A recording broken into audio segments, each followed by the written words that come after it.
I think it's a kind of a very apt time to be beginning to introduce our next speaker. And I'm very grateful to Pasi Sahlberg for spending the day with us, for hearing the challenges that Irish education system is facing. And just a little story. In 2007, I got elected to Shannon, to the Irish Senate. And I was a member of the Joint Orpheus committee. And the one thing I asked that committee was, let's look at the Finnish education story. That was the one trip I felt was important as a study group. It took me about a year and we got it approved. And sure enough, the date coincided with the instatement of Brian Cowan's Taoiseach and the trip fell, excuse me. Then we went on to the second term, back at the Education Committee again, and in 2011 and 2012 I made the case again for let's study the Finnish education system. And let's really go into the classrooms and let's see what are they doing differently. Because we can read a lot, but sometimes it's what we imbibe, like John Coulihan said, what we see that isn't necessarily taught, what is caught, that can really inform us. Anyway, 7 people applied for the trip, 6 were only allowed, and I was the person that didn't make the trip. So I then read the report. I heard about this man called Pasi Sahlberg, who was commissioned by Rory Quinn, the minister at the time, to do the Sahlberg report on initial teacher education in Ireland. And I said, well, if I can't get there, maybe I'll try and get him here. I followed him on Twitter. I won't say I stalked him, but he responded.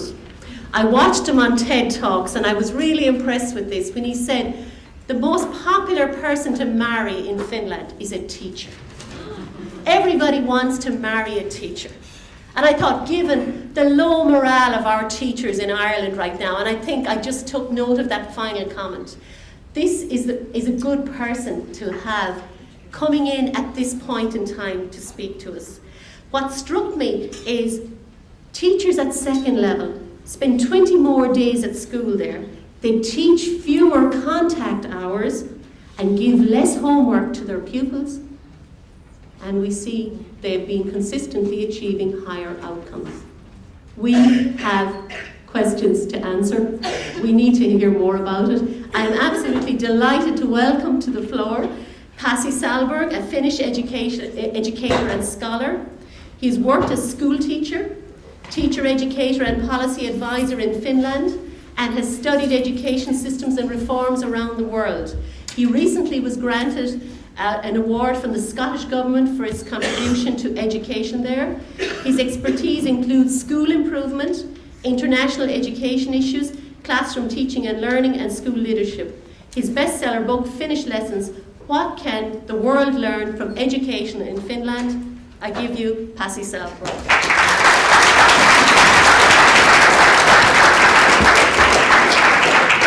Okay, thank you, Fidelma, very much. You are my new Irish friend. I have many Irish friends here. I have John Coulihan and Sean Cottrell and Virginia and many others. I'm particularly delighted to have young people here. Can I have the raise of hand of students in this room, if you're a student?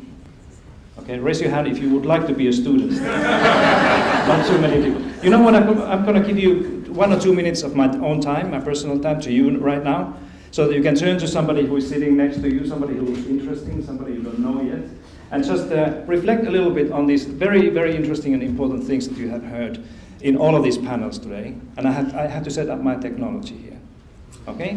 Just a minute or two, just to turn to you and have a little chat. You can stand up also if you feel like you have to move a little bit.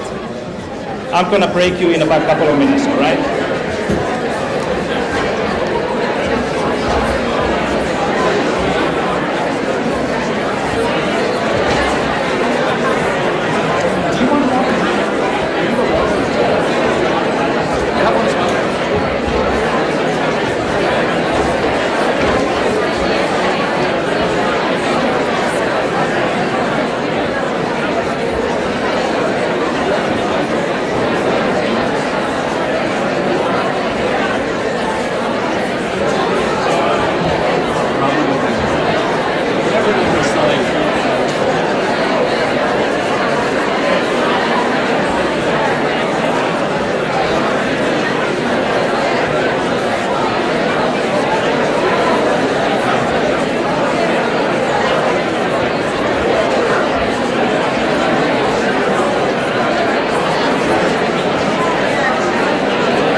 Okay, thank you so much. Thank you so very much. And thank you also for staying here. I know it's Friday and late afternoon. I try to entertain you a little bit. First of all, let me thank also Fidelma for this wonderful event. You know, I have a privilege to travel around the world and meet people everywhere, basically, and I've been in conversations and dialogues all over the world, but this is one of a kind. So I think it's wonderful to see people who represent the school principals and teachers and have students here and politicians and business leaders, everybody. This is wonderful. So I think you are doing very, very good job. I will speak about something about the Irish education, but I didn't come here to give you advice, tell you what you should do. Definitely I didn't come here this afternoon to try to convince you that Finland has the best education system in the world, because in Finland we don't think like this. Most Finnish educators just couldn't care less about where we are in these international league tables. As soon as we are better than Sweden, everything is fine. But don't misunderstand me. I do not think that we have the best education system in the world, because simply we don't, and that's not the important thing. If we have a school system that is making our children and students happy, and particularly if more than 90% of Finnish taxpayers report every year to our treasury that they trust and can rely on our public school system, that's the accomplishment. There are very few education systems or societies in the world that have the same privilege that we do have. So, you know, given all these things, we don't really care so much where we are in the PISA or other league tables. Other thing that I'm not going to try to do with you this afternoon is to tell you that if you just do what the Finns have been doing during the last 40 years, everything will be fine here in Ireland. It doesn't work like this. You know, many of these things that you see in my country, when you come to see our schools, Fidel, I'll show you everything there, but many of those things only work in Finland, or they work in other places with a certain type of set of conditions, and many of those conditions are cultural things. So I'm often telling people when they ask me, particularly people from North America, is that if you want to look like Finland, you have to take our culture and tradition and little part of history too with you, and try to do all those same things that most people cannot do. So that's why, now I know that maybe some of you are asking, so what the heck we are doing here, if we cannot learn anything from one another. We can learn many things, but we cannot copy, we cannot imitate or try to be like other countries or other systems. And that's a kind of an interesting thing here, that we have to try to understand why, for example, why Finland is doing many of these things so differently than you do here. We are similar type of countries, we are part of the same union here, and same part of the world. But we still find that we are doing much less many of the things that you do much more. And you are having many more things like all these examinations and inspections and testing and standards and many other things that we just don't have. So I think the good question to ask is that why countries that are so similar in many ways? You know, you have a great empire next to you, and so do we. And we share the similar type of kind of a suppression in our history that you do, okay? So I often say that Irish people and Finnish people have the same kind of a wavelength in their mentality. And that's why for me it's so easy to understand Irish people, because I know where you're coming from. We have the same type of thing in our history. But we are still very different in education, and that's a kind of a nice thing. Let me start by, I'm going to show you some of these things. If you want to follow me in Twitter, there should be a kind of an underscore here. That's my Twitter address. So I'm tweeting a lot about Finnish education, and now when I live in the United States, I tweet a lot about what's going on there, and global education as well. I share my news that I read and the places I visit. I'm going to also tweet this presentation afterwards if you want to revisit some of the images here, so just go and look at it there. But let me start by asking this. Now I've been here whole day and listening to your different people's ideas, and I think the question that we have here is that what is the problem that we are trying to solve? And this is not only the Irish question, this is a question everywhere. And often, you know, if I had a full afternoon here, I would ask each of you to write down the problem that you would like to solve in education, and I can tell you that we will have 200 different problems here. And that's often the problem, that we do not really understand what are we trying to do. And it's the same, excuse me to say this, but it seems to me that we are still talking a lot about all sorts of important things, but we are not aware of what is the problem in education, okay? And remember what Einstein said. Einstein said that if I have 1 hour to work out the problem. I will spend 59 minutes to try to understand it, what it is, and 1 minute to solve it. And in education, we do exactly the opposite. So we spend 1 minute to talk about the problem and then try to figure it out for the rest of 59 minutes. And it's a wrong way to go.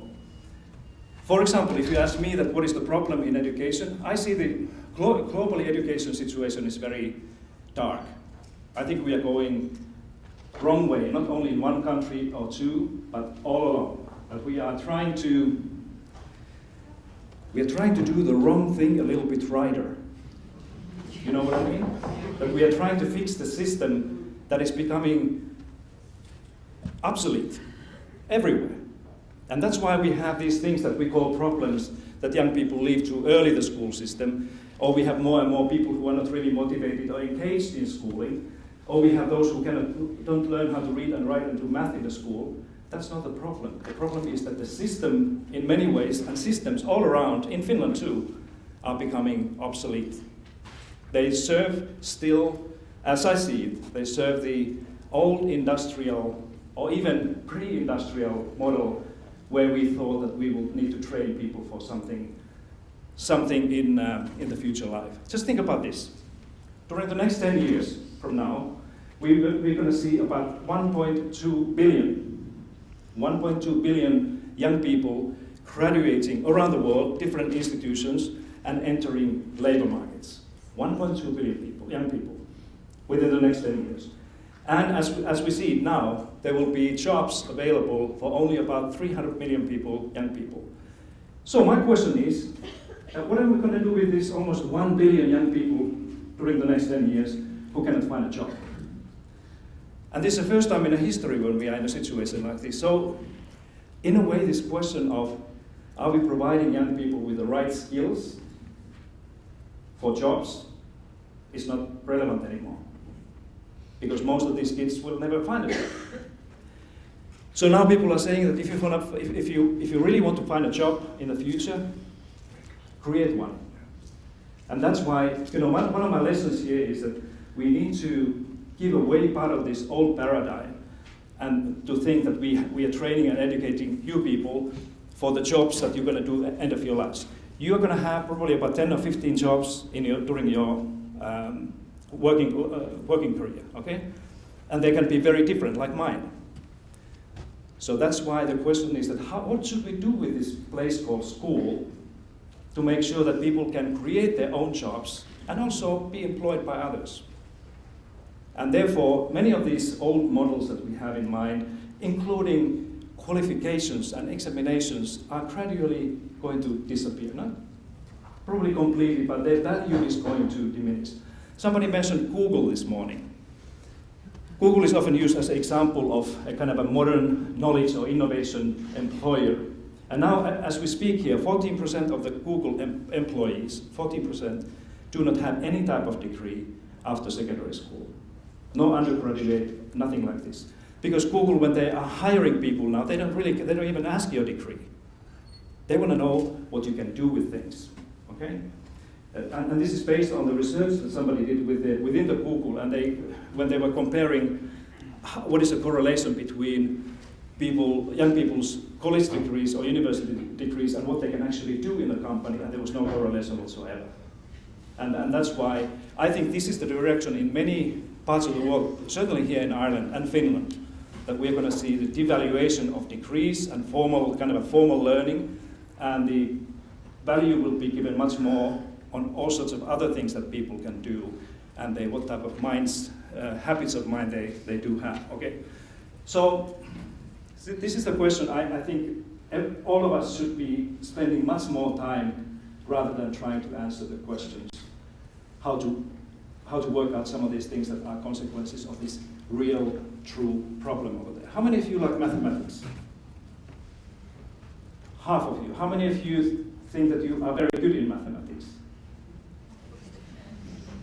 4 people. Okay, let's see. I have a little math exercise for you if you don't mind. Friday afternoon mathematics, right? Are you ready? This is very simple. I can do this with second graders in primary school, or my university students, in the United States, I'm going to do this now with you. The only thing you need to do is, when you see the number appearing here, you shout out this number as loud as you can. And think about being in a football or cricket or rugby game, and your whole team is like a little bit behind, and somebody's going to beat you, and they ask your support, all right? So you have to use loud voice, okay? When you see the number coming, shout out the number. When the next number appears, add that number to the previous number that you call, okay? And when the next number comes, do the same. And this is not going to last the whole afternoon. It's going to be an exercise. But let me ask you, are you ready for this? Yes. Are you ready? Yes. Are you ready? Yes. Okay, good. So, okay, let's try. 1, 2, 3, now. 1040. 2040. No. No, you have to use voice. Okay, are you ready?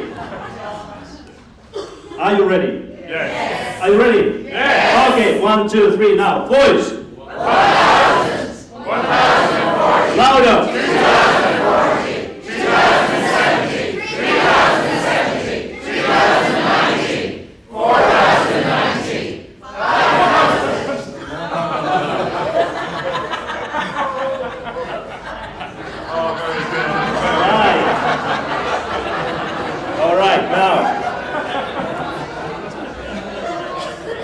Did I hear somebody saying 5,000? Raise your hand if you said 5,000. Everybody. I heard somebody saying 4,100, but that's interesting, right? And you said that you're good in mathematics. They're teachers of mathematics. Now, you know, if we make a mistake with this kind of a simple arithmetics like this, that anybody can do, why we would say that we are not making mistakes with the complex things like education policy or reform. And what people normally take away with this type of exercise is that, you know, if you just keep on doing things like this, and you look around and listen to what others are doing, in the end of the day you make a mistake and you realize that it went all wrong. And this is exactly what is happening in education right now.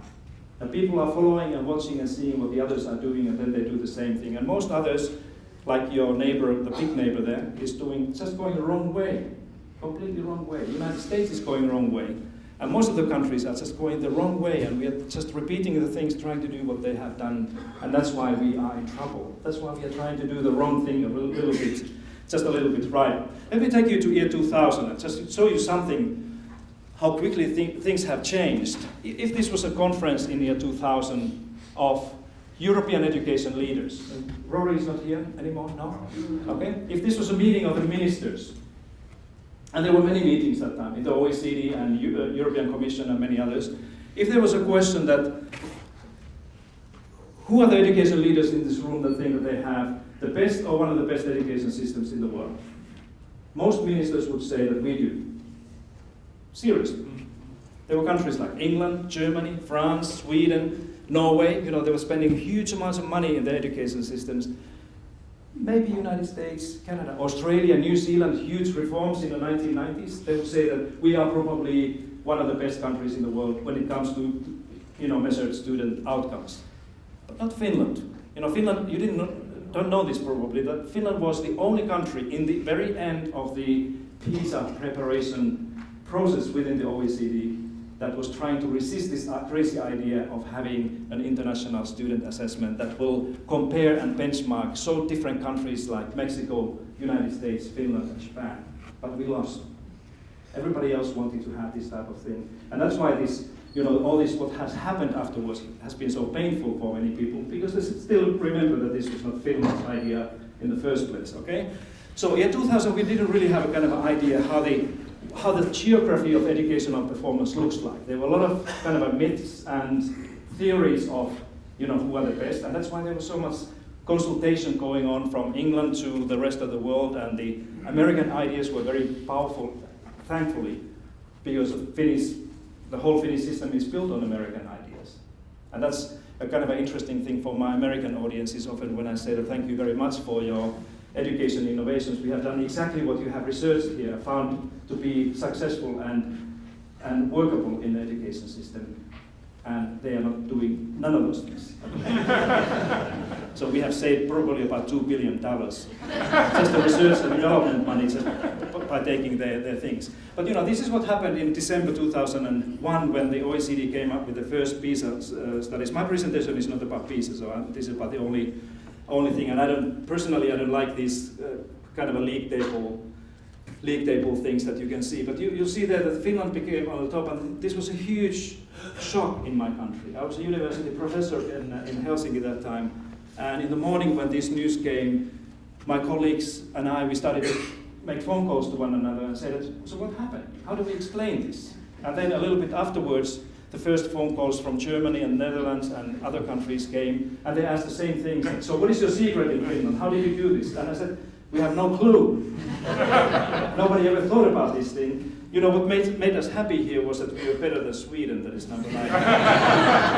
But you see that Ireland was number 5 on the top there. And soon after this, I moved to work in the United States with the World Bank there in Washington, D.C., in education work there. And I remember my first year there, everybody were talking about Ireland. And this was the kind of a years of the Irish tiger. Also the kind of an economic miracle here, but when people saw this in the bank, they said that there must be something special in Ireland. And we brought many foreign teams and groups of people here to Ireland to look at your schools and also look at your society, how the country has been able to turn around many of those things so quickly. But Finland we didn't make any kind of a noise out of this. You know what we did? We said that we got together several times and tried to make a kind of a sense out of this. And then we said that, okay, maybe our conclusion was that maybe the OECD made a mistake. We went through all the scenarios, including that maybe we have done something right that takes us there, but then the kind of a winning opinion was that maybe OECD made a mistake, and it would be horrible 3 years later to find ourselves behind Sweden, or somewhere there in the middle, just with the OECD's apology saying that, sorry, Finns, we screwed up a little bit.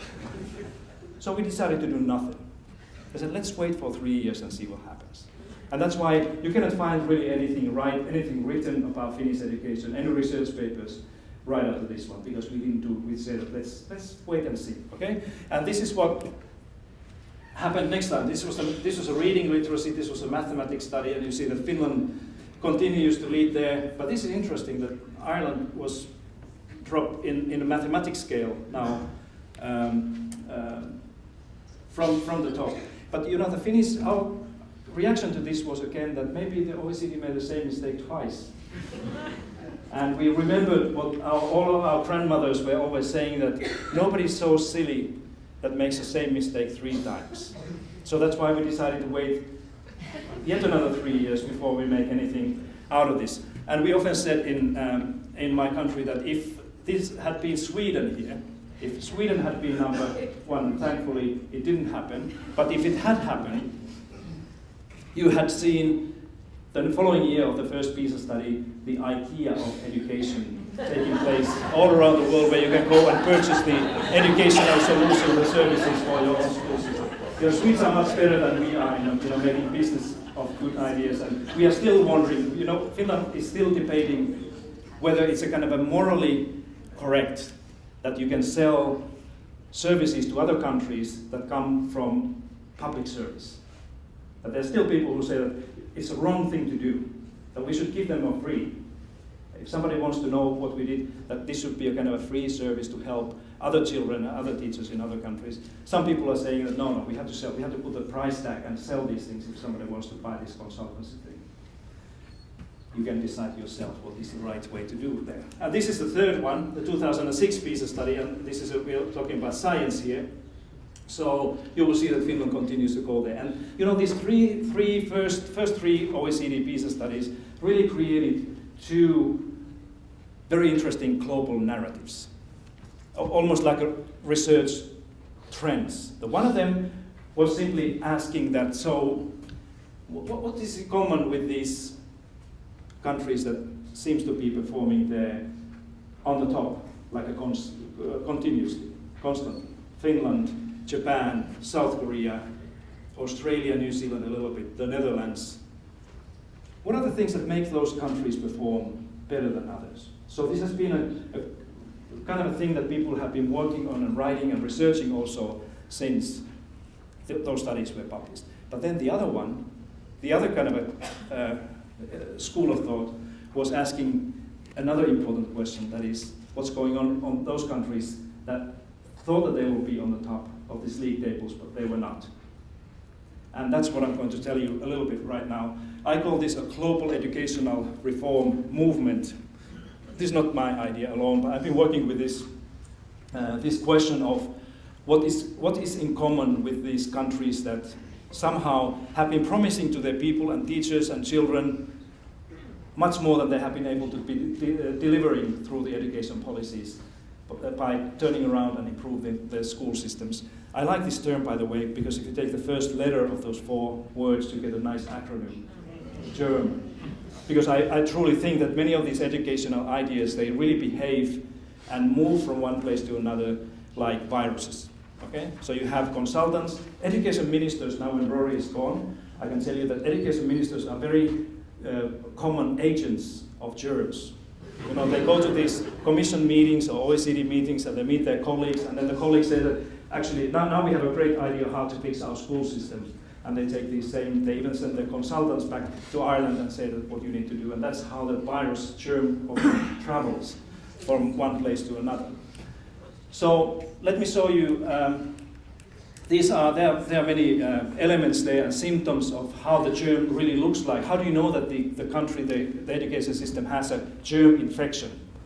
And these are probably the four or five most common symptoms that you can easily find if you sit down with the policymakers or educators, teachers, students in any country. And I've been traveling around the world, as I said, and I have heard this everywhere, that people say that we have much more competition now between our schools, even between teachers and principals, that we used to have. And this is simply, if you look at the OECD background data, when they ask the principals that how much do you experience competition against other schools in your neighborhood now compared to 10 years ago, and there's 85% of the school principals in OECD PISA study say that they have realized that they're in a more competitive situation against other schools than they used to be. Teachers feel much more competition against other teachers, and even students are competing against one another because they want to get a good place in a university or somewhere else. So this competition seems to be a kind of a driving policy idea. This was the main philosophy of the Education Reform Act 1988 in England, remember, when the Thatcher introduced this idea of driving the turnaround or improvement in England through competition and choice, but now it's everywhere. So this is one of those philosophies. Standardization is another thing. It's a kind of a related thing. Many people think that the problem in our education systems and lower than expected performance or weaker performance is that we don't have high enough standards or clear enough standards. And that's why many countries, now Germany even, United States are in the business of creating standards for teachers and schools so that they know what is exactly the expected outcome, okay? And more teachers today than ever before are teaching to externally given standards that they have in many subjects, not all, but many of them. And that's why the standardization of curriculum, standardization of teaching, and even standardization of assessment or testing is become a kind of a very common thing around the world. A good sign of the germ infection. Test-based accountability includes two ideas, the kind of increasing role of standardized testing, and then the accountability systems or mechanisms that have been built around this data coming from standardized testing. And commonly, teachers and schools are held more and more accountable for students' learning by using the data from standardized testing. A common thing everywhere around the world if you travel. This is what systems are trying to do. And then the school choice. People are saying that when parents can choose their children's education, it enhances competition, and when the competition is there, the quality will improve.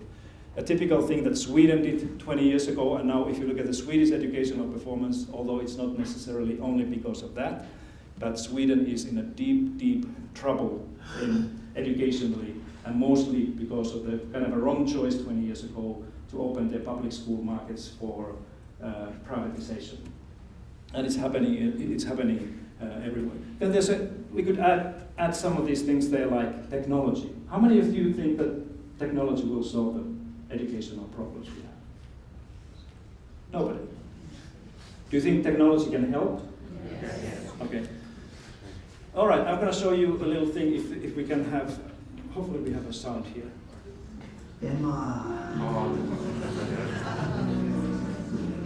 Just a reminder.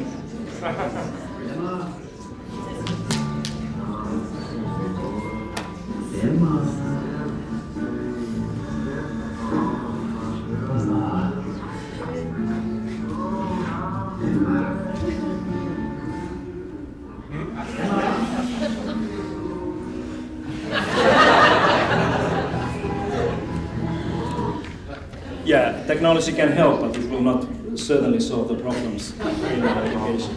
Okay, this is how the spread of the virus looks like. This is my kind of own evaluation as it is today. So you will see that it all started in England, 1988, as it is now, went to North America, and with the consultants and language to Australia, New Zealand, and then the rest of the world. And this is, I've been visiting all of these places and seeing schools and talking to teachers and policymakers and ministers there, and they all have approved that this is something that has or is happening in their own system. So we are talking about the kind of a global movement. And as I see this, is that this germ is a wrong way to go, that is trying to do a wrong thing right, but it's going to take us deeper into the problem of strengthening the old paradigm of schooling is not going to be helpful at all. This is what it looks like in some parts of the world, that kids are driven to misery, and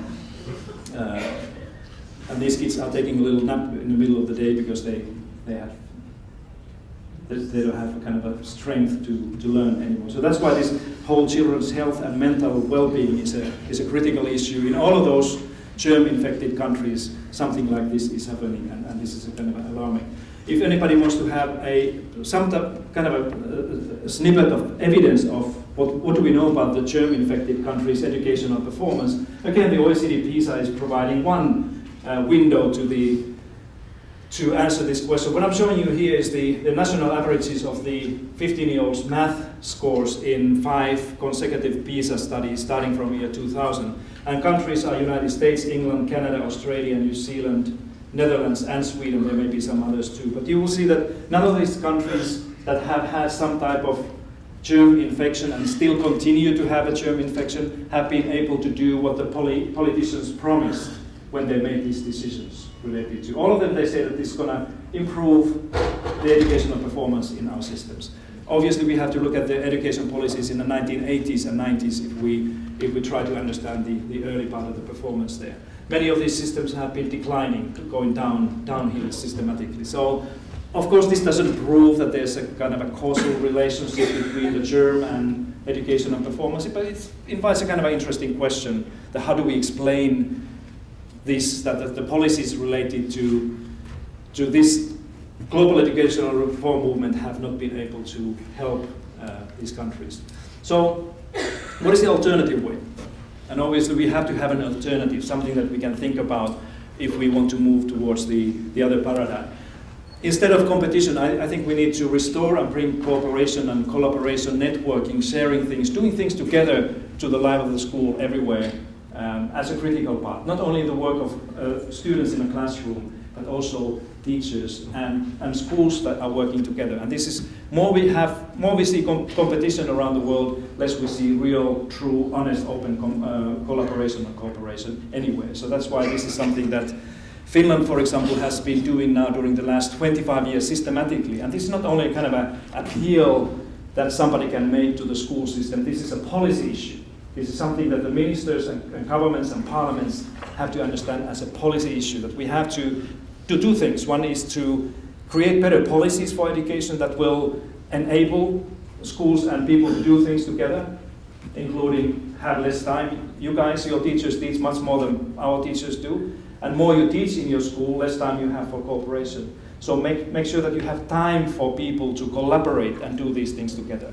But then the other one is that policies also have to prevent schools from bad things, kind of unhealthy competition.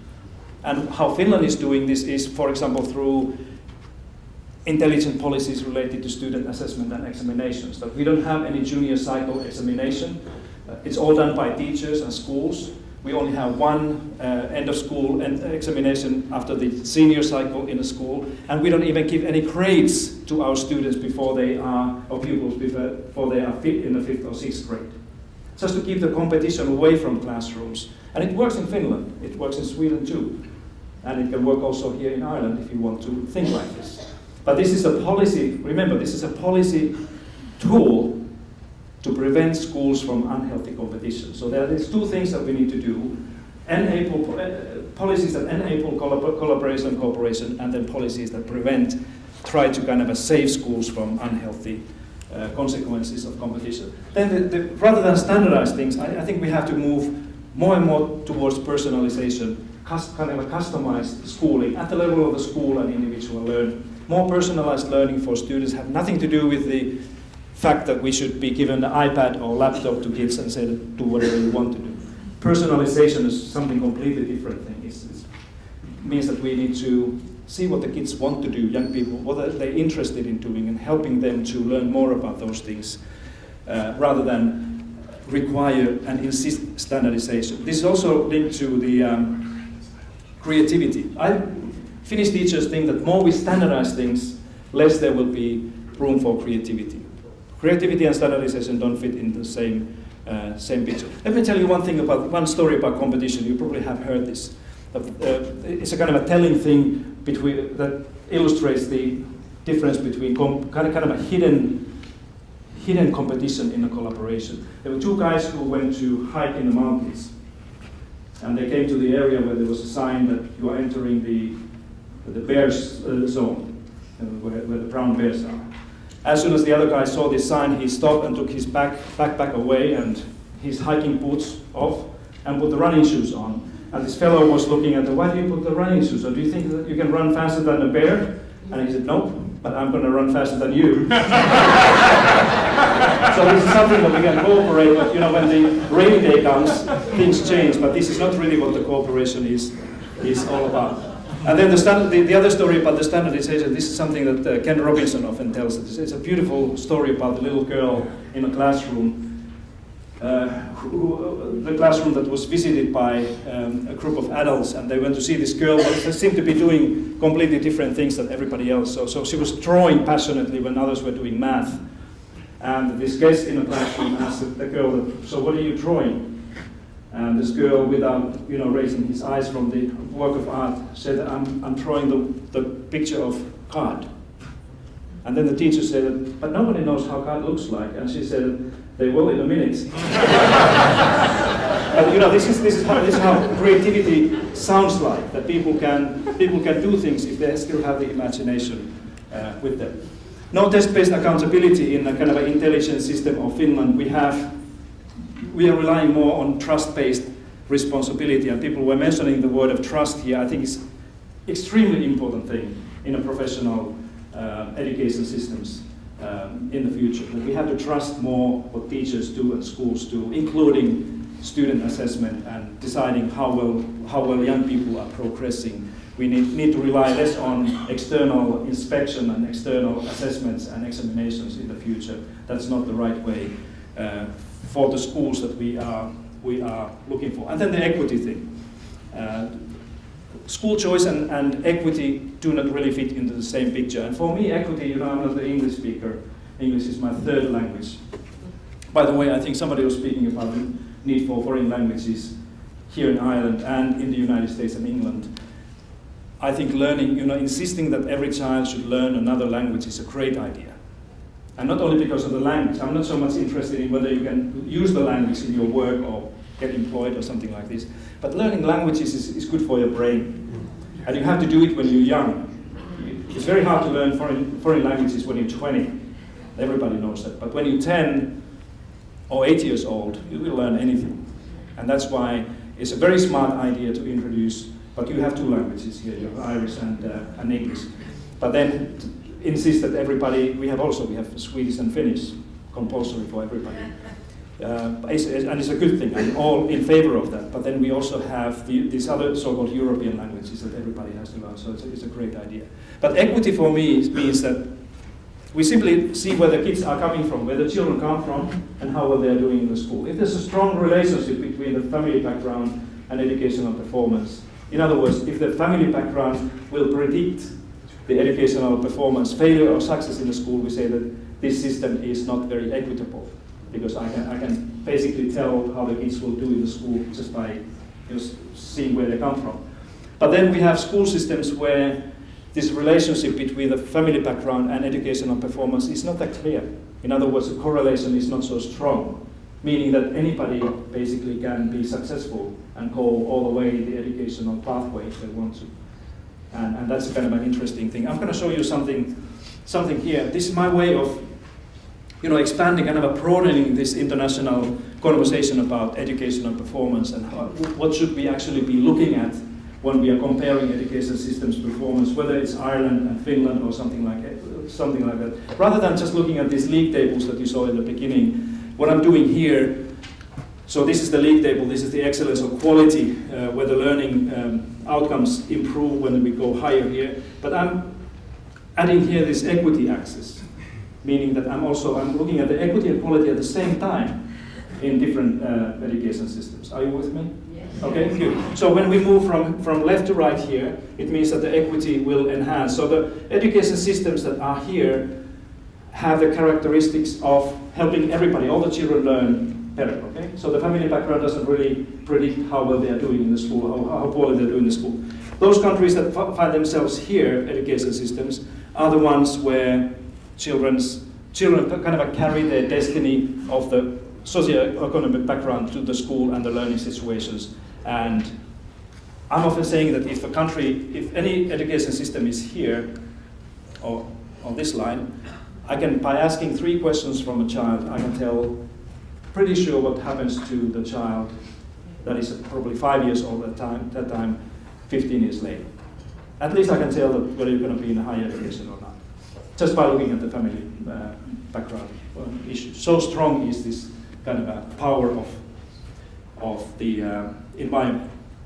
Where do you think Ireland is in this map? Just to give you a little exercise to think about how strong or weak your equity and quality is there. Just use your imagination and put your Irish flag somewhere there where you think it should be. Let me ask students here. This is what your teachers always do, that they come to you at the moment when you least expect it. Okay, where do you think Ireland is here? Let's take the variable at the time. So this is the easier one. Now, this is the international average, obviously. Okay? So this is where the world, the OECD, is on average. But where do you think Ireland is in this axis here? Let's take this vertical first. Are you above or below this white dot? Slightly below? Okay, and then the equity. Are you on this side or that side? Left. Somewhere here. Okay, how many of you think that Ireland is somewhere here? Some of you. Somewhere here? Yeah. Somewhere here? No. Somewhere here? No. Okay, so you have all sorts of opinions here today. That's nice. That's nice. Somebody's right here. Okay, this is where you are. Okay? Now, the next question is this a good place to be? Is it fair to say that you are good? You are not bad, exactly. The right answer is that Ireland is not bad, but you are not excellent either. You know, if you were here, this is where, if you were here, then things would be good because you would have a lot of equity in the system and a lot of quality, right? Do you know how this place is called here? Heaven. It's heaven, where everybody wants to be in heaven, right? So, it's interesting because Ireland is a little bit on this OECD, according to the OECD data, a little bit on the kind of a negative side of equity. But kind of, if you would insist me that explain this somehow. First of all, I would say that this is you are above the average quite a bit actually in quality. I know that you have great teachers, you have good leadership. Where's Sean? You have great leadership in your primary schools and other schools, and you do many things. Teacher training is good, and you do many things right. Okay, so that's easy to kind of guess why Ireland is there. But then this one that you are in the negative side, I would bring probably two things here. My guess would be, without knowing anything at all about your school system, I would say two things. One, I would probably guess that you have a school system, you have a structure of the school system where there's a lot of selection of kids early on. Yeah. Just without knowing anything. By the way, I know exactly what you do, so I can make a smart guess here. But I would say that you probably have a school system where somehow you select your children at the age of 10 or 11 or something like this to different types of schools that in a way will segregate your system, and often segregate in terms of ability, right? Or segregate in terms of socioeconomic background or wealth, okay? Right. Because the segregation often, in all countries, segregation always is linked to lower equity. It's very hard to have a highly equitable school system with a lot of segregation. No system has that. And actually, all the systems where segregation has increased during the last 15 years have been losing equity. Sweden, Australia, New Zealand, all of them. Very, very fast. Almost to the rate that they have been increasing choice and related segregation. The other one that I would guess is that you guys, you have an issue with your special education. Okay? Not only how much money you put there, but also how you define special education, how you provide those services early on to all children that need it in the school system. Is it right? Okay, there you go. Right. Good. Okay, this is where the United States is, Australia, and United Kingdom. So now the conclusion would be that if you speak English as a main national or official language, you'll be somewhere that you'll be average forever. But then we have this one country that is Canada, the highest performing English and French speaking school system in the world. And this is kind of breaking this rule of language. Obviously this is a joke. But a good question is that what the Canadians are doing that you don't do, or Americans don't do, or British or Australians don't do, that makes them perform that? It's a very good, interesting question. Canada. Almost all the provinces, not all, but almost all the provinces of Canada are right there. Especially Alberta and Ontario, BC, Quebec are doing very, very well. And here are the other OECD countries. And you will see something interesting. First of all, there are South Korea, Japan, Estonia, and Canada here in heaven. Okay? But then if you take these outliers, this is Norway and Iceland, Italy, if you take these things away, maybe Turkey here, pay a little bit less attention, and just look at these others, there's a very clear pattern there that somehow the equity and quality will go hand in hand, right? Again, be careful with making any causal connections there. This is correlation, and correlation is not always causal, as everybody knows here. So somehow this invites a kind of a conclusion that most equitable, the most successful education system seems to be those that combine equity and quality simultaneously in their education policies and practices. And to me this looks like, it's almost like a, remember this song, Stairway to Heaven? This,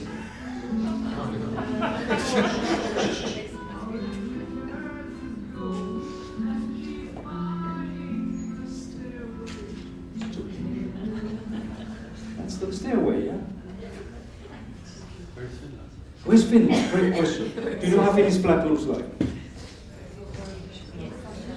I'll give you a hint. It's the most beautiful flag in the world. And Finland is celebrating its 98th Independence Day, 97th Independence Day tomorrow.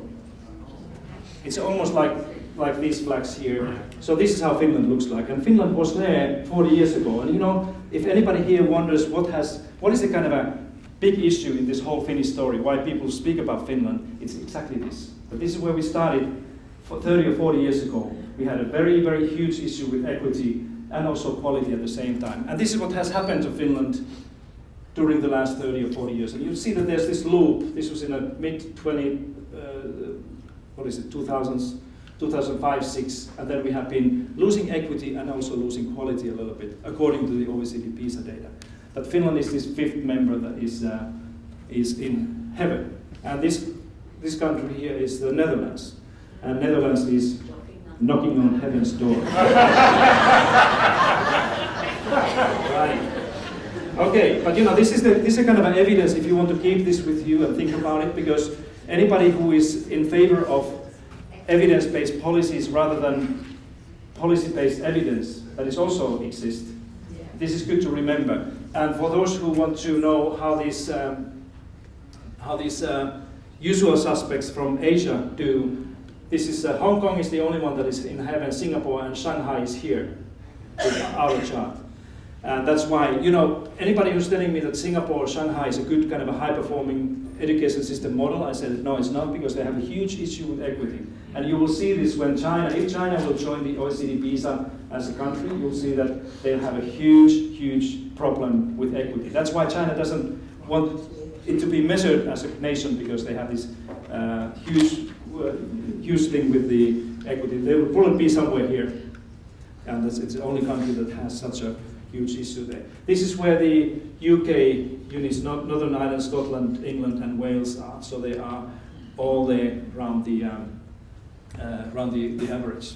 Do you find this interesting? Yeah, it's interesting stuff. And I didn't make it up. This is all something that you can find if you want. So let me speak very quickly about the 3 key elements and then wrap up this thing from Finland. So just to give you an idea what we do. This is how the education system looks like. And let me just point a couple of things there for you that makes it probably clear that we are talking about very different systems between you guys and what we have in Finland. So first of all, we have this comprehensive school system that we call a basic school system that starts at the age of 7 and ends at the age of 16. So this is a compulsory comprehensive basic school where everybody, all the children go. We don't have any private schools. We have very few independent schools, like we have a couple of Catholic schools, and we have an Orthodox school and Jewish school, and a couple of Islam Muslim school for Muslim children, and Steiner schools and some others, but it's a handful of so-called independent schools. So all of the other schools are kind of a comprehensive school. So this is one of those, the other secret that Finland has, if there are any, is that we insist that every child will go to the similar, kind of a mixed, socially mixed school in their own communities and neighborhoods. Parents can choose between one public school and the other, but they cannot choose between private school and privately funded school. They can never pay any tuition that's strictly illegal in my country, including higher education. So we don't have any examination here. All these students they receive their report, their diplomas and progress cards from the school and from the teachers when they apply to the second level here, the secondary school level. So they apply, where they want to go. And this is an academic upper secondary school, and this is a vocational type of school. And what is typical here that may be interesting for you is that we don't have any grades there. I mean, the yearly kind of a class, it's not a class-based upper secondary school. It's based on modules, so it means the students can choose their own modules, and they can complete the school in 3 years or 4 years or 5 years, whatever they want to do. And then there's the only external examination we have is at the end of the upper secondary school. It's a very high stake for the students. They need this successfully completed matriculation examination to get into higher education and universities. And then we have this dual system of universities. And this is the solution of the OECD review in late 1980s, when we had an expanding upper secondary system in Finland, and we asked the OECD to help us to see that what is the kind of a sustainable way to provide educational services for the increasing number of second cycle or second level graduates. And the OECD said quite correctly that your university system is not able to host all of those people. That you cannot have an academic research university system where 60% of secondary school graduates will enter. That doesn't exist. You should not do that. OECD said that you should establish this, what we call now universities of applied sciences, a kind of alternative dual system of higher education that is primarily serving the graduates from vocational schools. And that's why Finland has such a high rate of young people who want to go to vocational schools, because we have there's access to universities over there. Okay, so this is how the system looks like, and obviously the special education is a critical element there. So let me show you how the matriculation examination looks like. This only, we don't have the junior cycle examination, only the senior cycle examination there. The examination has 4 compulsory parts. These are the compulsory studies there that all the students have to take. They're all one-day studies, maximum 6 hours. All written, it's not multiple choice things, so they're all essays that the students have to write. This is done by the external examination board. And then all the students, they can take optional studies as they wish, whatever they're interested in doing. So they can be history, physics, chemistry, religion, whatever they think they want to take. Again, 6-hour full day exam that they can take at the time when they want to do. And the nice thing that Finland has done is that we don't have like one time when the students have to sit this examination, but they can do it in 3 consecutive semesters, either spring, autumn, spring, or autumn, spring, autumn, within the 1 year, so that it will take away a burden of students when they are entering this examination. Just to give you an example, this student took the exam 1 and 2 in the fall of 2013, and then the rest of the exams next spring, okay? And so they can do it as the students can choose how they want to do it. If the student want to do something in exams 7 and 8, which is quite unusual, they can do it in the fall of 2014, okay? And this will then make up their matriculation examination. These are some of the questions that we have in this open-ended things, and these questions are trying to evaluate also the kind of a general maturity of our young people before they enter universities, whether they are mature enough to study in higher education. In mother tongue, this is one, they have to work on this for 6 hours, so this is a one task. Choose 3 world religions and compare the role and use of a holy image within them. So if somebody is choosing this one, then you have 6 hours time to use your hand and do it in handwriting. We're going to digitalize this in a couple of years' time, so it will be done with it. This is a mother tongue. That's the language. That's a language, yeah. This is the history. You can read this. One of the history things, if somebody is answering this student also has to answer 7 other questions. So this is one of the 8 questions within the 6-hour exam that they have to write. Again, this is measuring not only historical knowledge, but also the maturity to tackle and handle these types of kind of open-ended questions that they need to do. They're all questions like this. Philosophy. In what sense are happiness, good life, and well-being ethical concepts? Okay? So this is one of the 8 questions during the one day that the students are answering. And physics. You will see that we are not, in physics we don't really have any more, I used to be a physics teacher as well, but we don't have any more this kind of traditional physics questions where you have to figure out the formula, and then it's all about kind of constructing the, what the situation is there. And this is the way the Finnish examination is trying to check that the young people are ready for higher education. And then the final thing is the teacher education. This is something that is often undermined, misunderstood in Finland. People say that Finland has a good teacher education system because everybody must have master's degree, including primary school teachers, but that's not the key. There are many other countries that are doing the same. The key is there that we have these 4 elements. First of all, that all teachers are doing an advanced academic degree, master's degree in one of our research universities. There are no other way to do that. We don't have Hibernia type of system that you have here, where you can find a kind of an online or alternative way to become a teacher. All these degrees are research-based. It means that all the teachers, they have to do academic research in education or special education before they graduate to be teachers. All teacher education is within the universities having a departmental structure. So all the universities have a department of teacher education rather than office that is coordinating the teacher education services. Only very few countries have a system like this. I don't know actually any country that would have a universal system like this. And then we have these clinical teacher training schools owned by the universities that are training teachers. Just like you have the teaching hospitals, We have the same thing with our, of course, teaching hospitals, but also teacher training schools, where I used to work many years for one of those schools, and I was a faculty of the School of Education in Finland, which is a nice thing because you are in the same community with the professors and lecturers who are teaching these new teachers. So we know exactly what everybody's doing there, and we can kind of harmonize the training for young people. So this is a kind of big thing for the teacher education thing that Finns are doing. So let me give you my lessons. I guess I'm running out of time. So I'll show you these things. I was thinking about this came during the day when I was listening to the panels and presentations here, that I think something that Ireland or anybody could think about when you kind of construct this idea of the new paradigm for schooling. I think we need to think carefully about the school choice and probably let the school choice idea go a little bit and understand better what the equity in education actually is all about. And this is what Finland and all the successful countries have done, that they manage the school choice, but they invest in equity at the same time. Then many people have been mentioning here that you have too much hierarchy here. And I think that, as I see your system, is that you have probably unnecessary hierarchy in the entire pre-university system there. And there would be probably room for much more flexibility also from the students' point of view, so that the students can choose and decide more what they want to do and how they want to study. I think the standardization must give way to creativity, so that there is a truly creative spirit, including the teachers' work.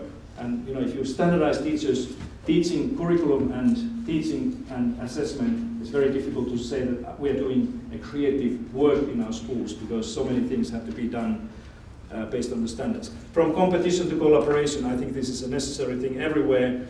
And this is a nice idea, I think, that we should probably stop thinking that we are preparing consumers for labor market or consumers of goods through our schools, and start to think that we are preparing creators, people who can create ideas and innovation and products. And that's also helping us to save the planet, if you wish. Because that's kind of an idea of educating consumers is not this old one, but now I think the educating, making creators, those people who can create ideas, is a completely different. Fear of failure. More you rely on examinations and assessment and standardization, more you create a kind of a culture of fear in your schools and classrooms. And I think what we need to do is to celebrate the failure. Finland we have an annual day of celebrating the failure, which is October 13. And it's celebrated everywhere, because we understand that if you never fail, you're not trying hard enough to do good things. When I was speaking about this in America, I said we are celebrating the failure. They said, so are we every second year, and it's the first Tuesday of November, which happens to be the election day. But seriously, I think the philosophy in schooling should shift towards, through the leadership, saying that we have to fail, and we have to fail often, early and often. This is what we need to do in a school, rather than being afraid of failing. And that's why I find this reliance on examinations and testing so difficult to fit into the modern school system, because it's not really encouraging, helping young people like you to fail and learn from your failures. This is exactly how your world in work will look like. That you learn from the things that you do the failure. Let me show you this, and I finish here. This is how the future of the school should look like. And this is one of my favorites. It's a beautiful piece of the orchestra called Orpheus. This is a couple of minutes thing, and then we can go. But just take a look at this and try to listen to what these guys are saying.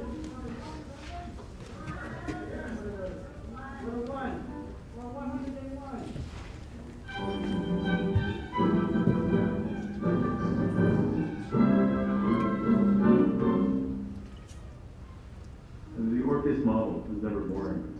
The idea of Orpheus is that we take symphonic repertoire, play with chamber music techniques. And what that means is basically the musicians take over the role of the conductor. Each one of us is as responsible as a conductor for having an interpretation, knowing the score, and being able to discuss those ideas with your colleagues. It's something that's very unusual in an orchestra setting. While it's very exciting, it's also a real challenge to come out with a conclusion and a plan for execution. There needs to be a clear chain of command. You've got to have defined roles, and you really need to create a group consciousness. It starts out with just the core of players, where the principal players for that particular piece, which is a perfect piece. And once that gets developed within the chamber music group, the small group, It's then transferred to the large group. And that's one of the most difficult moments, is to take the small group's concepts and see how it's going to work with the bigger group.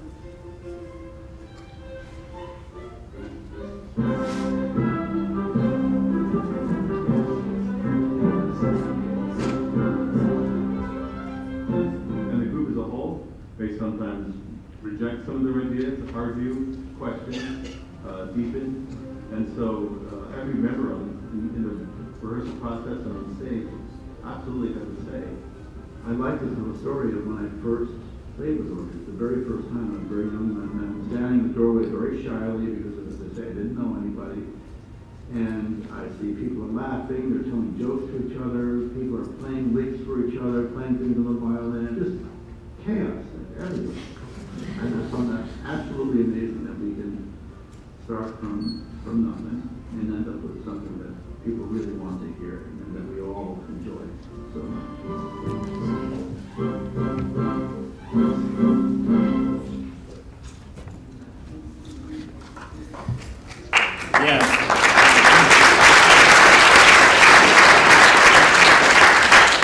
I don't know exactly what you saw there, but I saw the new type of school where you don't need you need a leadership, but you don't need a conductor there or inspector who will make sure that things are going. This is my vision for you, and this is often something that people ask. That so how does the future schooling look like? And this is what I'm continuously asking myself: is that what is the aim of schooling? And for me, the aim of education or schooling is that people understand the world around them, and that they understand, also discover the talents within them.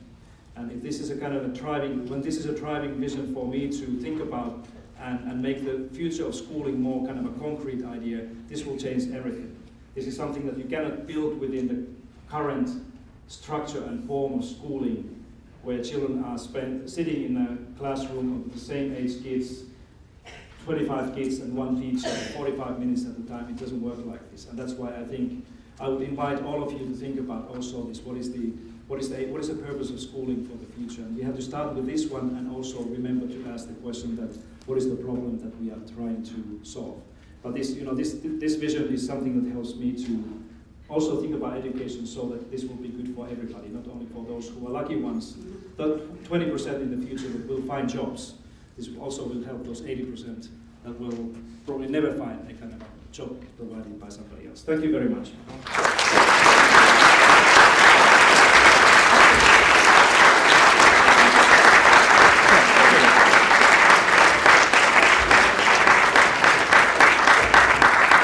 Ladies and gentlemen, I think it's only fitting that we open the floor to maybe one or two questions to Pasi. So, anybody? Mary. Sorry, Steve, you want to go first? Thank you very much for that pretty wonderful presentation, Nadia. I suppose a real note, there's a story frequently told about asking Caroline for directions, and the answer he gives is, well, if I was going there, I wouldn't be starting from here. And is our ultimate destination sometimes circumscribed by our starting point, and is it possible to get there? Yeah, I think you answered your own question already. But I think that we can still rethink many things, and you guys, Ireland is in a very good situation because you're doing so well. I wouldn't say that this is a kind of a huge fire that you have to somehow, that you have a crisis in education. This is not the case. Most of the elements, particularly the teacher and the leadership that you have in your schools, is a very strong part of the Irish education. And that's why, people, when I came here yesterday, many people were asking me that, so what is your view to this junior cycle certification thing? I didn't quite understand that. Why do you argue something like this that is a kind of a minor thing? Don't spend your time and political capital on fighting that type of thing, because, as I see this, it's a huge opportunity for you. Now, when you are talking about this thing, but if you get stuck with this yes or no type of thing, or fighting against one another, it doesn't lead you anywhere. Because now you can ask questions like, what would a kind of an assessment and evaluation or reporting system look like ideally after the junior cycle here, if you could design something from the scratch? You cannot do that. As soon as you decide this now, that there will be a kind of external examination, or there won't, or there will be a 60% or 40%, whatever it is, you cannot change that thing for a long time. Okay? And because I told you earlier that the only one that likes change is a wet baby. And that's why it becomes very difficult to change these things. So, if you ask my opinion on this, I see that you have a huge opportunity now. Don't fight, don't argue, but see that, okay, what can we do now when we are unsure what is the good way to go forward? And that's why if I was one of you, I would probably recommend something, kind of a student examination assessment idea 2.0, that is completely different, that is taking into account the kind of a work that students are doing during the course of their studies before they leave the junior cycle. Some type of portfolio type of thing that nobody else is doing. You're a small nation, small system, you can do that. You cannot do that in France or Germany. They're too big and too complicated things. But you are able to create, you are able to do something new that nobody else has done in this particular issue that is burning everybody around the world. So that's why I feel very sad if you end up using your whatever power you have and decide this fairly meaningless issue now in any way that is on the table. Okay, so that's why I think it's a good point. See it as a positive thing, and stop striking and fighting and arguing, and see what is what this new paradigm of Irish schooling would require to do that. Because through changing examination and assessment, you can also change gradually something else, rather than the other way around. Thank you, Pasi. And Mary has a question. And Mary is the president of the National Association of Principals and Deputy Principals this year. Thank you for that. Pasi, first of all, I really enjoyed your presentation. Thank you. I've read some of your stuff, but I must say I found your presentation excellent. Just two very brief points, because I know people are anxious to go away.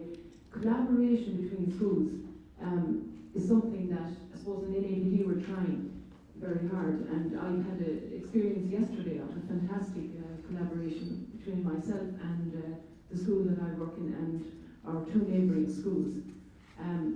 And I suppose we did take a jump, and not I now, because I'd be far too cautious to do that, but one of my colleagues has already admitted to ignoring a circular or two. So he was sitting not too far away, but just safe enough way, so we collaborated.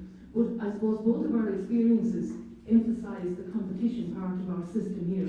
Both of us would have had queries from our staffs maybe, and I think Alan will confirm he had queries from his parents. Why would Ordinmore and Clare Galway collaborate? Surely to God, these are two neighbouring towns. Surely you're in competition with each other. So that inbuilt psyche of competition, combined with many of us in second level, the schools are referred to by the name of the principal. So there's that inherent identification of the school leader with the school, and that increases probably. People will say that was Alan Wonky's school, that was Mary Nigel's school. Yeah. So that kind of increases the competition.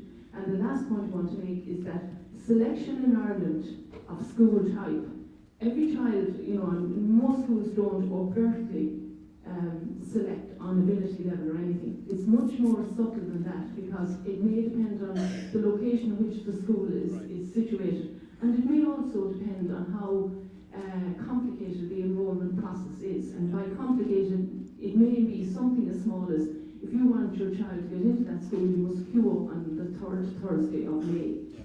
Now, many middle-class parents would be totally switched into that, will prioritise that, but perhaps where a parent isn't switched in, that's the subtle, selection process that goes on. So it's part of our culture, but I'm confident we can make changes. Sure.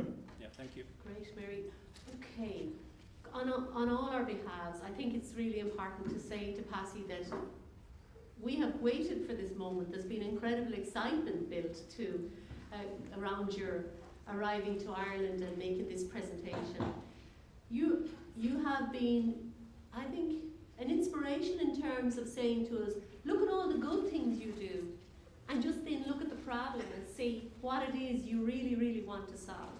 But I suppose for me, one thing you said stands out. You asked us to celebrate failure. And I think we really need to do that. And I think that could be the answer that would go a long way towards solving our mental health issues here. Because our kids are set up in many ways to fail. Expectations are so high. So that, I lived in America, as I was saying to you at one point, and I taught there, and unless you went bankrupt at least 3 times, you were never a success. So that failure is celebrated differently in different countries. I'm going to, in a second, and I appreciate that we're challenged always time-wise here, to ask President Philip Nolan from Maynooth to just do a final critique on today and on Pasi. But before I do, I want to ask you a favour. I haven't presented you with any evaluation form, but I am a politician. First, an educator, I'll be honest with you, it has informed everything I do. And Pasi said something really, really interesting here. He said that, how did he put it now? He said something about politicians which really resonated with me. I found it really difficult when I went into politics to try and be effective in terms of what I really knew was important in education. I actually couldn't find a way to communicate those ideas because politicians often focus completely on the wrong stuff because it's about keeping people happy, not necessarily about being evidence-based.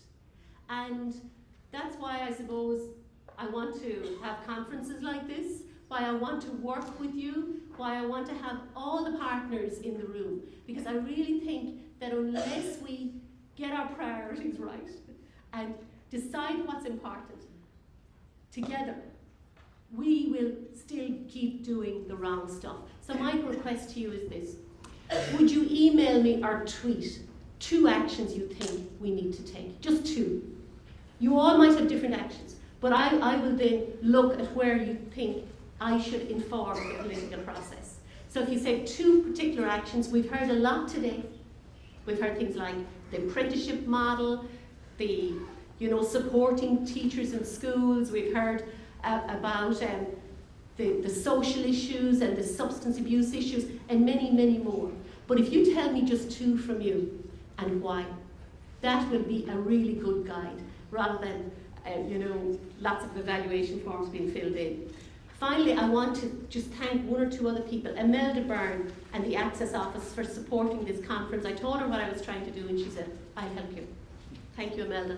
I want to thank Mary Fleming for being part of my coordinating team from INUIG. I don't know where you've gone, Mary.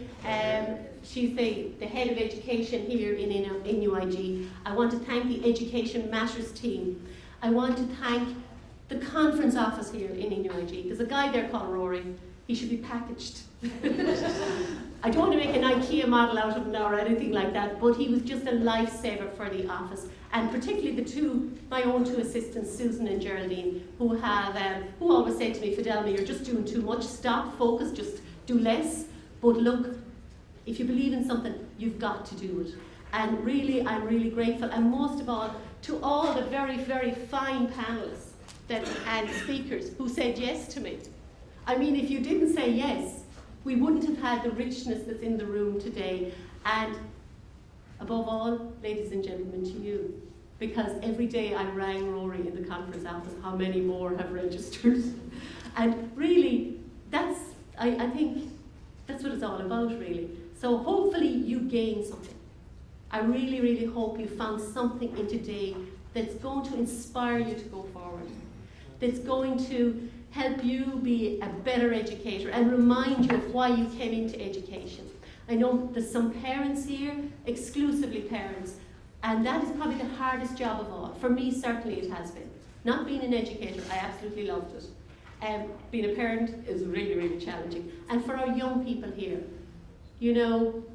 today is a beginning that will make you think in other ways and maybe also help you influence your peers. And that's very special too. So, ladies and gentlemen, from me and from the team behind me, a big bula bus to you and Gormahagiba.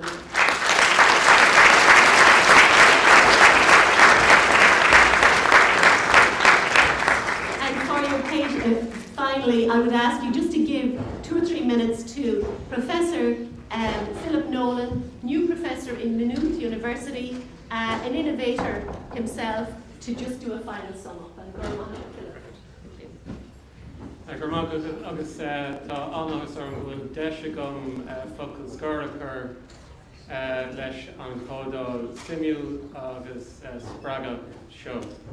Thanks very much, Dalman. I'm delighted to have an opportunity to say a final word after this very interesting and stimulating conference. This is what you might call, and I'll come back to it in a minute, an authentic assessment task. The task was described about 4 minutes ago as to what I was about to do. I had a little bit of forewarning, and now I'm constrained to 3 minutes. I'll be upfront with you. I'm not going to do it in 3 minutes. I'll do it in 5 or 6 perhaps. And if I might just open, I do want to reiterate the thanks to the panelists and to our keynote speakers for some wonderful thoughts that they've given us. I do want to just, as a diversion, and having opened it in Irish, agree with the comments from Pasi Sahlberg about language learning. I think the primary purpose the primary reason that we should advocate for broader language learning in our schools is because of the way it makes one think, rather than its ultimate utility in the world of business. So whether you learn Irish and French, or German and Chinese, is largely, to me, a matter of irrelevance. It's the way it makes you think. If you don't mind me sharing an anecdote, I had the privilege of meeting the philosopher Jürgen Habermas about 4 years ago. At the time I worked in University College Dublin, and we were awarding him with an honorary degree, so I was just standing beside him. How do you make small talk with the world? Well, fortunately he was a very nice man, and to make conversation he pointed at the crest of the university and says, "What does this motto mean?" And of course it was Coram Féine. And I said, well, it means kind of, fair play or equity. And I realized that he was somehow kind of unhappy with that explanation. I said, when we look at it very carefully, you can take it out. It actually says, literally, equal weight to self, Coram Féine. And he goes, fantastic.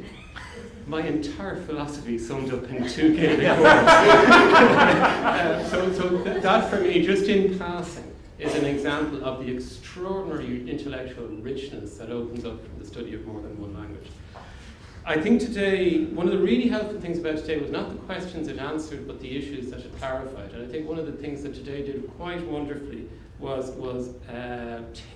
illustrate some dichotomies that are implicit in our thinking. For instance, I think many of us may have thought that there was some separation between the outcomes we desire as educators, the outcomes demanded, might be the word one would use, by business, the outcomes required for a better society, and to add in the one that Pasi talked about, the outcomes needed if students are going to be able to make their own way in the world. And I think it's interesting. I know Colm O'Dowd got kind of a little bit in broad and dangerous gender territory, but just to pull back on something he said, that what we want for students is, what he wants as a business leader is resourcefulness. Now, who amongst us wouldn't want resourcefulness as an outcome for our students? You talk about resourcefulness, ability to work with others to solve problems, to communicate, to collaborate, words that came back in the keynote session, to take the initiative, to be creative.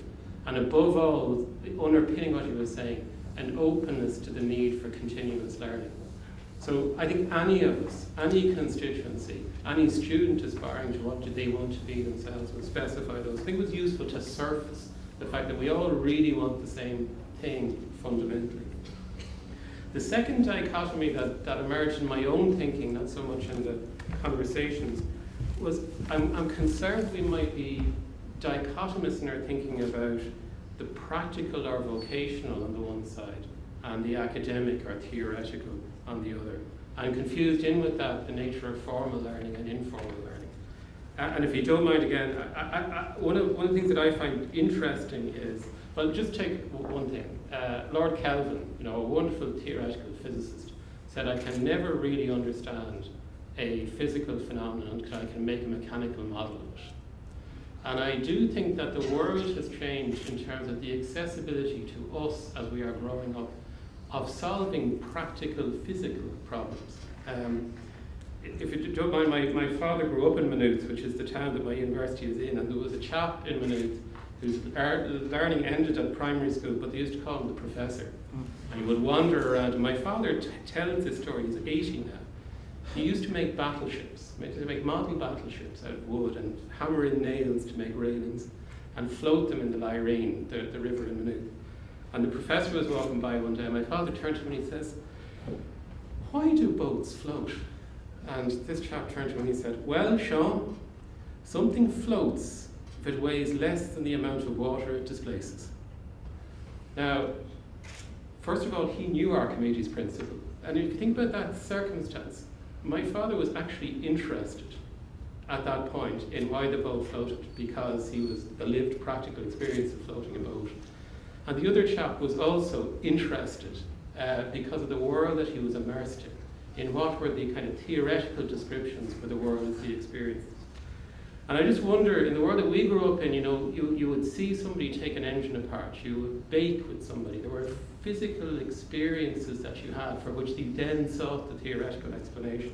And one of the interesting things about IT and how technologically sophisticated the world is how inaccessible it is to people who want to play with it. So I do really think that one of the fundamental challenges we face as educators is how to connect what we're trying to get students to struggle with in the abstract sense with what they experience in the concrete world. I remember being at an educational conference some years ago, hearing a wonderful presentation on authentic assessment, where you set real world tasks and I thought to myself, oh my God, is all the other stuff inauthentic? And for me, it's one of those fundamental questions. The last time I actually met Pasi Sahlberg, I was sitting on the other side of the table while he was there with the international panel on initial teacher education that proposed all of these changes. And I was saying to him how much I looked forward to Froebel College of Education integrating into Maynooth University, because their core ethos was to place joy and play at the centre of the educational experience. And I hoped that germ, that virus, might infect the whole university, because to some extent we had taken learning to such a level of abstraction in our context that a lot of the joy and the play had been removed from it. So I do want to say that in that context, I think we as a system do need to model these behaviours that Pasi Sahlberg said were central to a successful system. Collaboration, personalisation, trust-based responsibility, and equity. And I think that probably was the surprise for a lot of us sitting in the audience, is this interplay of equity and quality and where we stood on that. And one thing that I would say in the context of not just junior cycle assessment, but of the whole assessment debate, unless we can rethink the way we encourage learning and assess learning so that we're looking at authentic, diverse learning tasks that tap into the infinite variety of what actually constitutes learning and the infinite variety of learners, and create a social and cultural environment in schools that is respectful, supportive and inclusive. That's the big picture that I think we're being asked to lift our eyes towards. What is the big learning and assessment challenge of which junior cycle reform is a part? Though having said that, I think if we can't execute things like that, if we lose the debate around things like that, we're in real trouble. As a final comment, again an anecdotal one, I was invited, and I see Sean Ash here, I was invited to the transition year musical in Maynooth Post-Primary School last year, and I accepted the invitation kind of, if I have to say, in a rather patronising way. I thought this is the kind of thing that the local university president should support. And I was sitting in my office in the afternoon, I was really tired, and I looked at my diary and oh my God, I have to go to this musical tonight. And I arrived in the school miserable, and it was fantastic. And I mean, it wasn't fantastic in any patronising way, it was massively entertaining. I went in miserable and I left happy. But I also left deeply impressed by the impact that doing that musical had on all of the individuals. It brought it out into everybody had a task, and students had been transformed by that learning experience. So I have a question then, which is, if the assessment culture in our system and the culture it creates opposes or prevents or suppresses that kind of learning activity in favour of other types of learning activity, then we have some real questions to answer. The first question is why? Why do we allow that to persist? And if I can share a concern I have, I have a concern that part of this is actually about social reproduction and competition. It's about some families in our society putting on the runners and say, I can run faster than you. And that the middle classes know how to play this system and it suits them, and they're reluctant to see it changed. And the second thing that I would say is it's difficult for us, right? And the other thing is the clash with our culture. Another thing that I observe, I have to say, is that at the moment going through the guilt, shame and recrimination of being through a crisis and recovering from that crisis is clouding our judgment on what we really need to do now. I would ask that we lift ourselves again from that discussion and empower ourselves to say, yes, things need to be changed. I don't know precisely what they are, and I don't know precisely what the solution is, and neither does our keynote speaker. But perhaps we could leave the room enthused that our students are wonderful. I looked at the assessment tasks that were being put up there, challenging as they were, and I knew our students could cope with them. So surely, if there are ways that we can serve them better, we can learn from each other to do so.